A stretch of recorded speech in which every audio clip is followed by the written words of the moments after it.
ગણેશ પ્રતિમા પર પથ્થરમારા બાદ ગૃહમંત્રીએ આરતી ઉતારી પોલીસના ગાડે ધાડા ઉતરતા અંજપા ભરી શાંતિ।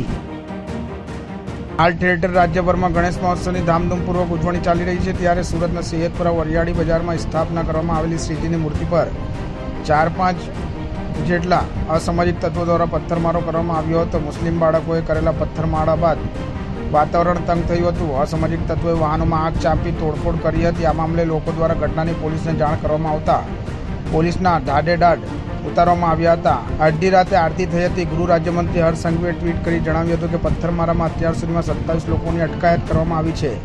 હાલ ઘટના સ્થળે શાંતિપૂર્ણ માહોલ છે, તેમજ પોલીસને ચુસ્ત બંદોબસ્ત ગોઠવી દેવામાં આવ્યો।